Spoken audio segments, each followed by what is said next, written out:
Olá, boa noite. A Justiça determinou hoje a reabertura da exposição de charges censuradas recentemente em Porto Alegre.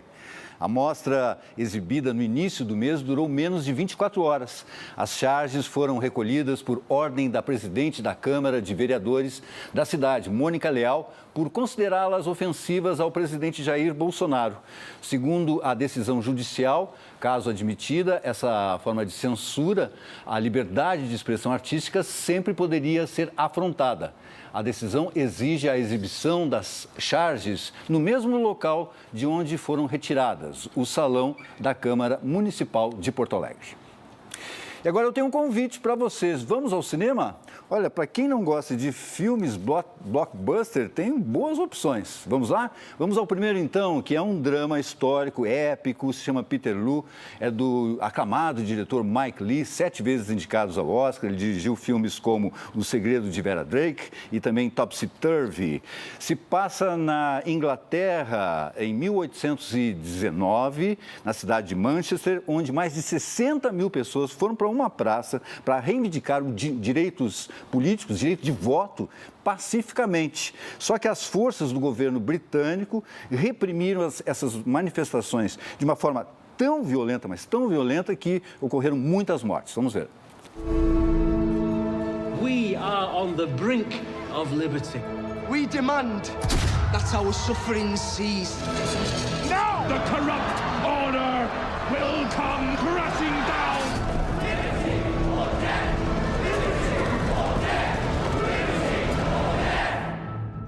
Esse episódio sangrento ficou conhecido como Massacre de Peter Lu e é pouco conhecido de todo mundo, inclusive na própria Inglaterra, no próprio Reino Unido. O Mike Leigh disse que quando ele estudou na escola nunca ouviu falar nada sobre isso. Então ele disse, bom, vou fazer um filme sobre esse episódio. E está aí agora o filme. E o próximo filme que nós vamos falar, adivinha qual é a atriz? Juliette Binoche, exatamente. Na semana passada nós falamos de um filme que estava estreando aqui com ela, que era o Vision. Agora tem mais um filme que se chama Quem Você Pensa Que Sou. É um drama francês, não é? Esse filme já passou, inclusive, no Festival Varilux e agora entra no circuito comercial. A Juliette Binoche faz Claire, que é uma mulher de 50 anos, que decide criar um perfil falso numa rede social, se passando por uma jovem sedutora de 24 anos. A intenção inicial era flagrar o marido de quem ela desconfia. Porém, ela também começa um relacionamento virtual com um amigo do marido, um jovem chamado Alex. O problema surge quando a Claire e o Alex começam a realmente a se interessar um pelo outro. O filme foi selecionado para o Festival de Berlim. Agora, outro drama francês dirigido por um diretor francês bastante aclamado, conhecido, que é o André Téquiné, que faz dramas sociais, geralmente, e que tem como atriz principal a Catherine Deneuve. Catherine Deneuve, ela vive a Muriel, ela tem um carinho especial pelo neto dela, que ela não vê há muito tempo, aí o neto resolve visitar essa avó, e essa avó descobre que ele se converteu ao islamismo. Até aí tudo bem, só que ela percebe que ele tem ideias um pouco radicais e está se envolvendo num atentado. Aí essa avó fica entre proteger o neto ou a sociedade. Vamos ver. C'est grave de faire ça, Alex. D'abord voler, en plus ta propre famille, c'est un double péché. Alors on fait quoi, on part pas? L'argent qui nous manque, je peux pas l'inventer, Lila. Tu feras quoi si je meurs?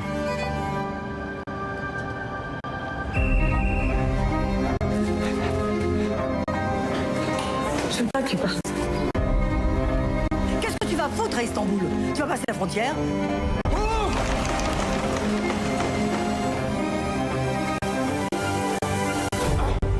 Ouvre. Não. Catherine Deneuve está com 75 anos, está ótima, não é? Essa é a 8ª parceria entre ela e o diretor André Téquiné. Ele resolveu fazer esse filme que é sobre radicalização política e religiosa. Agora vamos para um drama dinamarquês que se chama Rainha de Copas. Bem interessante, olha, preste atenção. Anne é uma advogada especializada em casos de abuso infanto-juvenil. Ela é casada, tem 2 filhas gêmeas. Tudo muda quando o enteado dela, ou seja, filho do marido de um outro casamento, vai morar na casa deles. A madrasta e o enteado começam uma relação amorosa bastante manipulada por ela.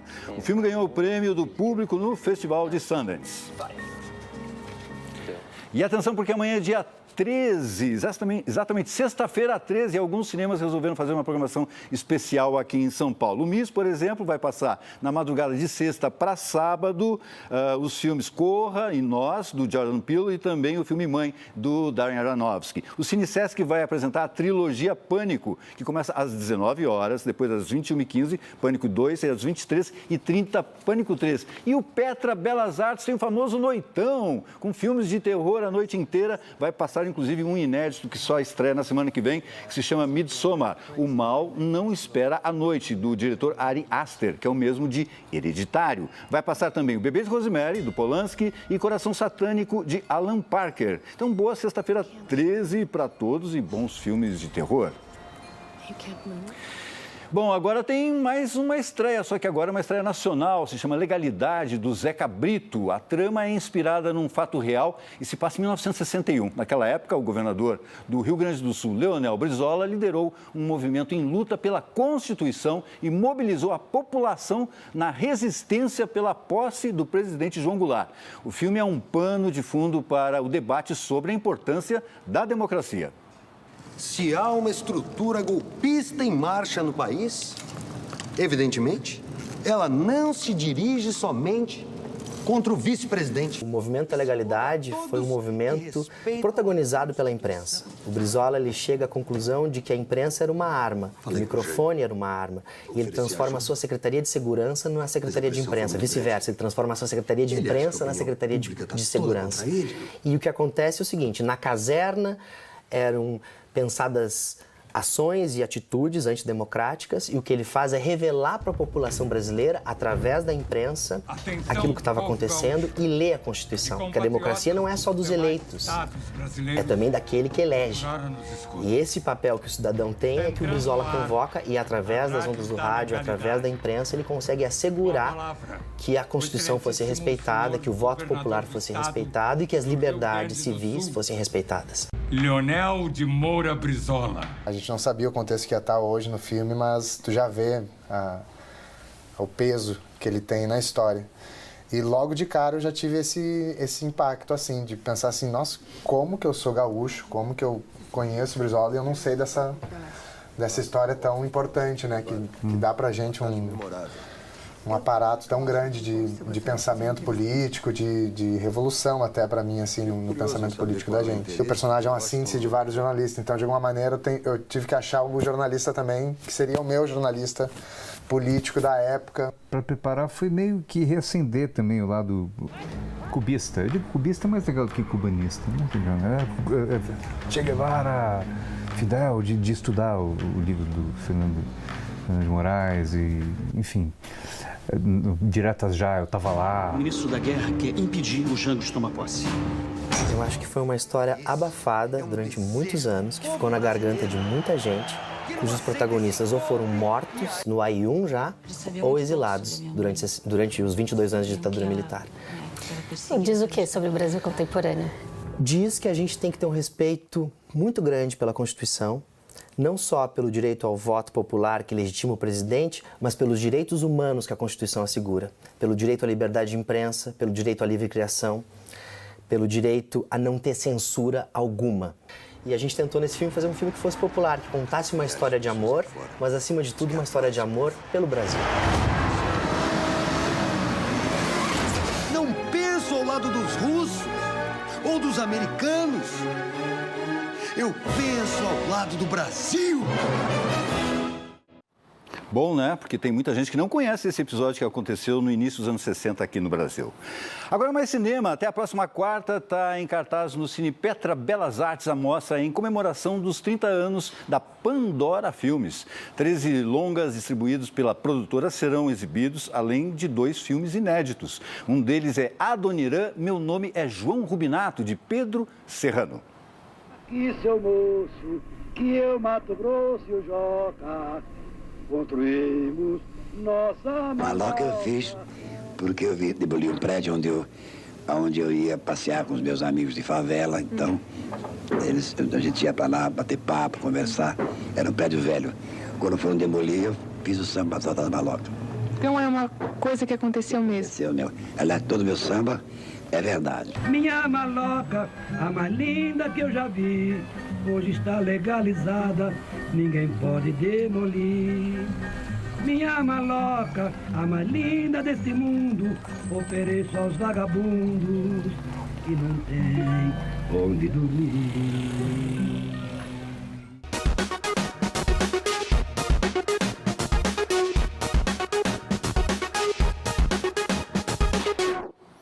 E está em cartaz na Pinacoteca a mostra Somos Muitos, experimentos sobre coletividade. São vários artistas dispostos a ampliar o conceito de arte e o papel do artista. Somos todos artistas? É uma pergunta, né? A arte é algo individual ou é coletiva? A gente foi até lá explorar essas questões.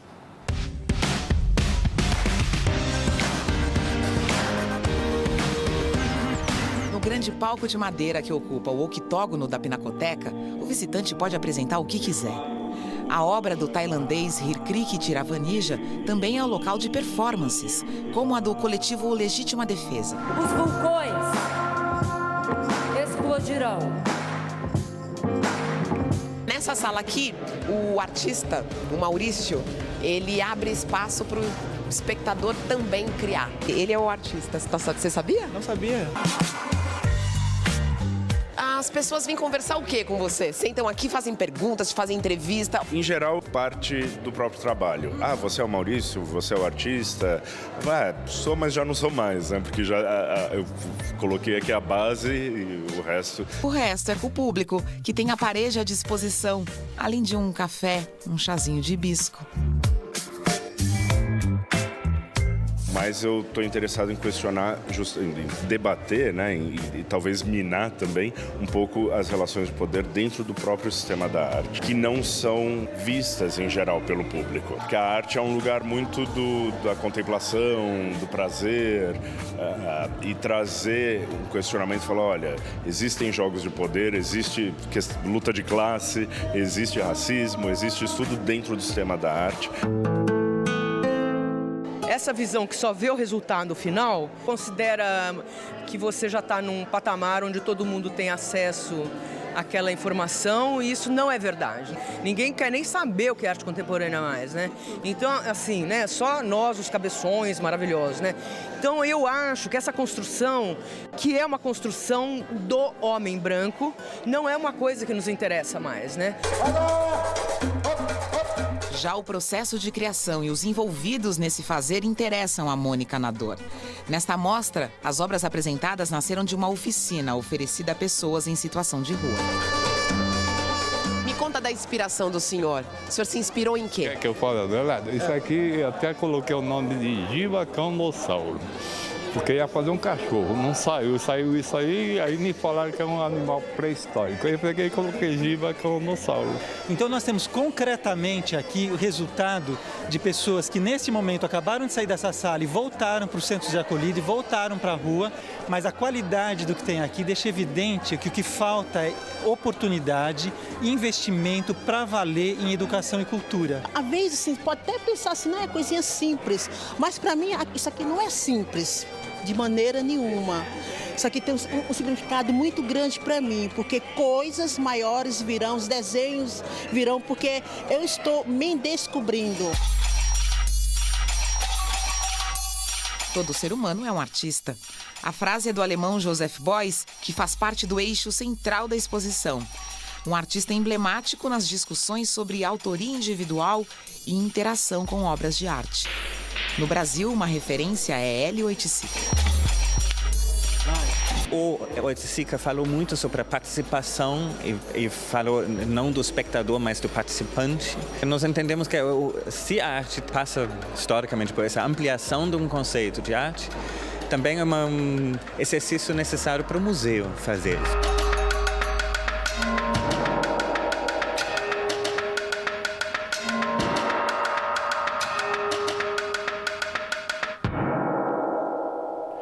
E como vocês viram, essa não é uma exposição daquela só para contemplar, é para participar. Tem música, teatro, palestras e oficinas agendadas. Para ver toda a programação, vá até o site pinacoteca.org.br/somos-muitos, aí sem o O. Agora, nossas dicas de teatro da semana são 2 monólogos adaptados de autores ganhadores do Prêmio Nobel de Literatura. E mais, os 2 estão em cartaz no Teatro Eva Herz, em São Paulo. No dia seguinte, o porteiro acusou os sacanas de terem colocado 3 ratos mortos no meio do corredor. E deviam tê-los apanhado com grandes ratoeiras, pois estavam cheios de sangue. Com direção dos atores Guilherme Leme e Vera Holtz, A Peste é baseada no romance de Albert Camus, vencedor do Nobel de Literatura de 1957. Em cena, um médico luta contra uma doença que infestou e dizimou uma cidade. Para o ator Pedro Osório, que interpreta o médico, a tragédia da ficção é como uma vacina que nos ajuda a enxergar a tragédia da nossa sociedade hoje. A peça está no Teatro Eva Herz até 8 de dezembro. Se há qualquer coisa que se possa desejar sempre e obter algumas vezes, essa qualquer coisa é a ternura humana. Essa é uma história, eu suponho, sobre o fracasso da inteligência. O casamento deles era baseado em inteligência. 50 anos depois de Camus ganhar o Nobel, ele foi entregue à escritora Doris Lessing, em 2007. A montagem Quarto 19 é baseada em um conto da autora inglesa que apresenta uma mulher de classe média em luta para manter sua própria identidade depois de anos dedicados à família. A personagem é feita pela atriz Amanda Lira e o espetáculo também está no Eva Herz, somente às sextas-feiras até 18 de outubro.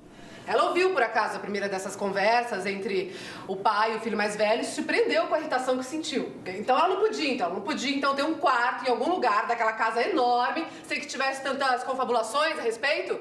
Por que ela não podia simplesmente ter falado: ô família, ó, arruma esse quartinho aqui pra mim, tá? Quando eu estiver aqui dentro eu não quero ser incomodada, a não ser que a casa esteja pegando fogo. Só isso, ao invés de discussões graves e pesadas.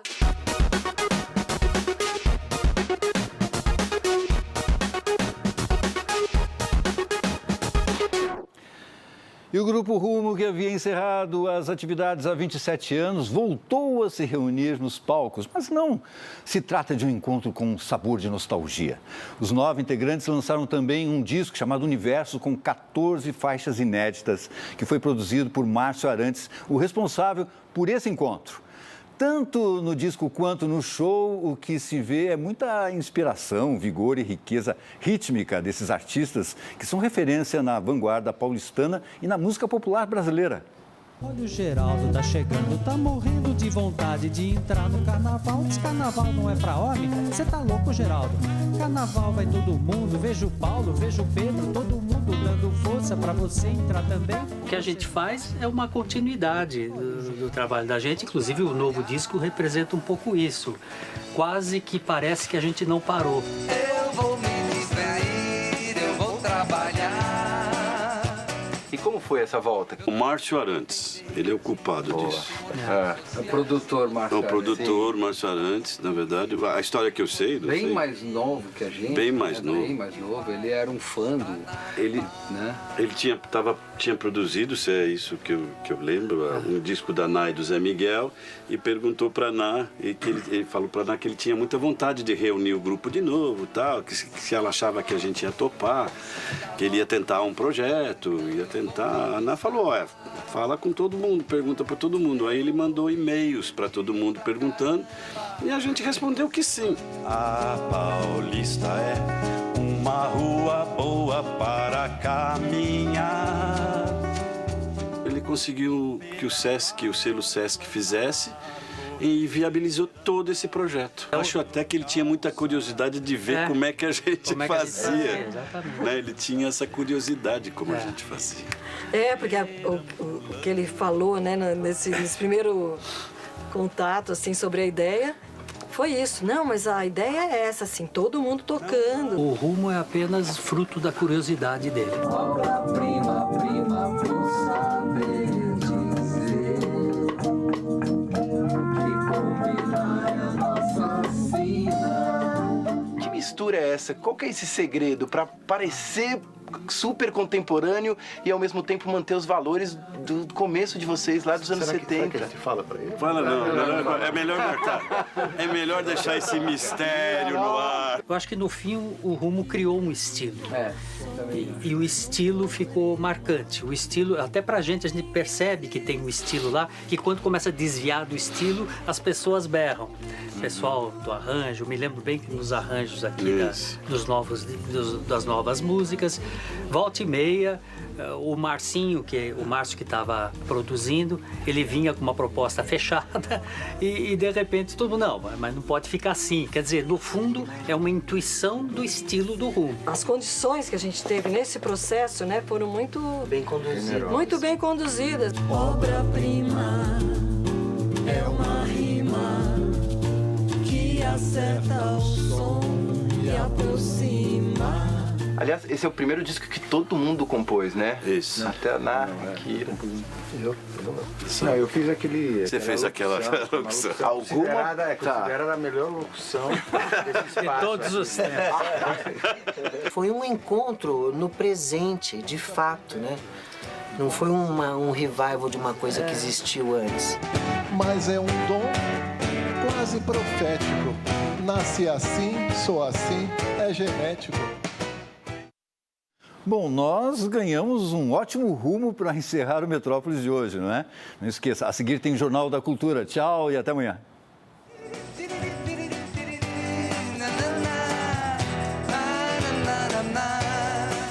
Quando abri o portão, acionei o relógio do seu coração. Tic-tac, onde vai?